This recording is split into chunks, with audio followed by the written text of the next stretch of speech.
আসসালামু আলাইকুম সবাইকে। কি অবস্থা সবার? আশা করি সবাই ভালো আছো। আজকে আমরা জৈব যৌগ থেকে একটা প্রবলেম দেখব। যে প্রবলেমটা একদম বোর্ড এক্সাম থেকে শুরু করে ভার্সিটি যে কোনো ভর্তি পরীক্ষার জন্য আসলে ইম্পর্টেন্ট। তো চলো দেখা যাক প্রবলেমটা আসলে কি।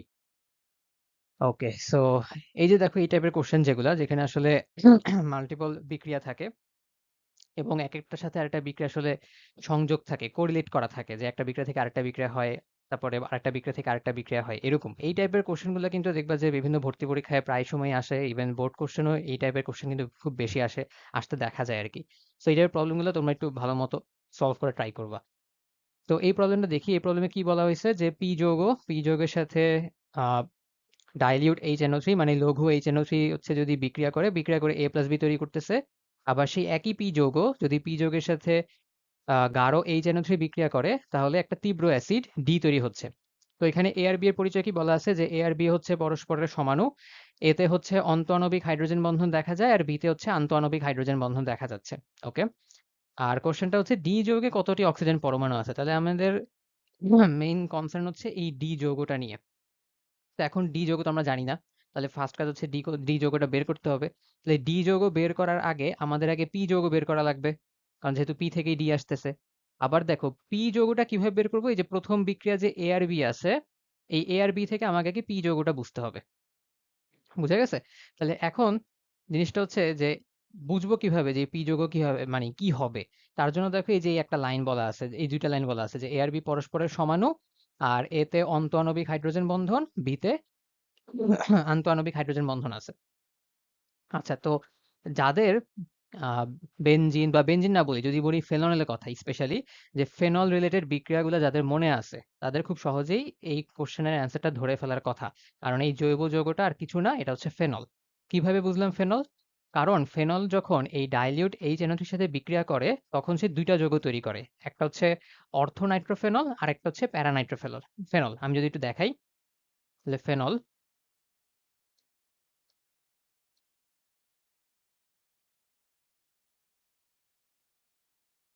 এই হচ্ছে ফেনল। যখন এই ফেনলের সাথে তোমার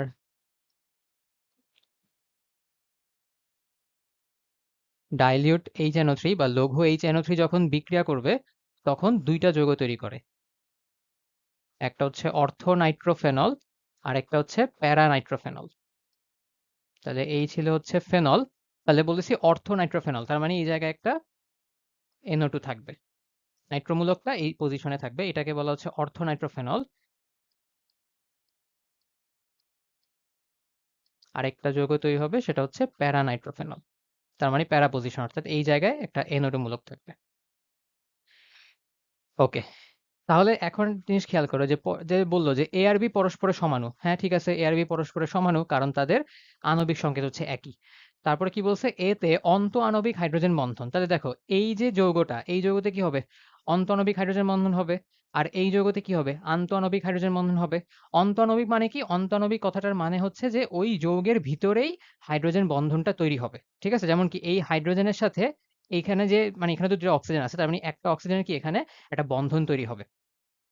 বুঝা গেছে? তাহলে এখানে একটা হাইড্রোজেন বন্ধন হচ্ছে, যেহেতু একটা যৌগের ভিতরেই হচ্ছে এজন্য এটাকে বলা হয় অন্ত আণবিক হাইড্রোজেন বন্ধন। তার মানে বেসিক্যালি এটাই হচ্ছে আমার এই যৌগটা।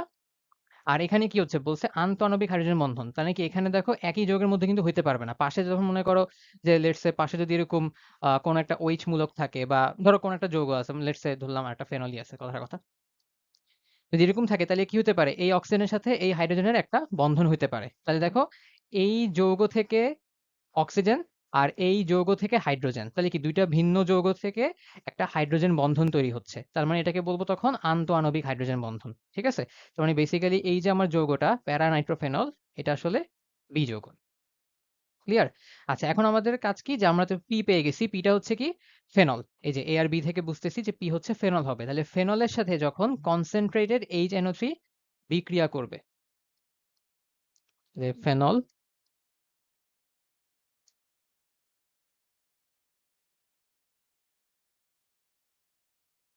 যখন হচ্ছে গাঢ়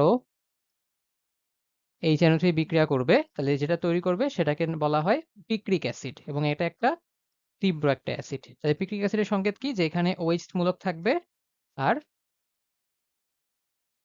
অর্থোপ্যারা পজিশনে NO2 মূলক থাকবে। এটার আরেকটা বলা হয় ট্রাইনাইট্রোফেনল। ট্রাইনাইট্রোফেনলও বলা হয় এটাকে। তাহলে এটা হচ্ছে কি? এটা আসলে পিক্রিক অ্যাসিড।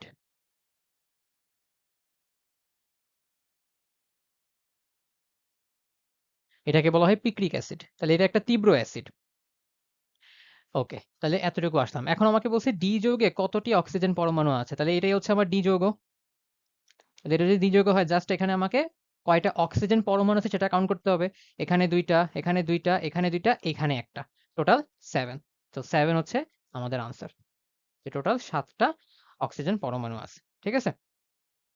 ওকে, সো আজকে এই একটা প্রবলেম নিয়েই করলাম। ইনফ্যাক্ট সামনে আরো যে কয়টা ভিডিও আসবে সবগুলো হচ্ছে আমি একটা একটা প্রবলেম নিয়ে হচ্ছে ডিসকাস করব। সো ঠিক আছে, ভালো থাকো। আশা করি সবাই বুঝতে পারছো। ওকে, আল্লাহ হাফেজ।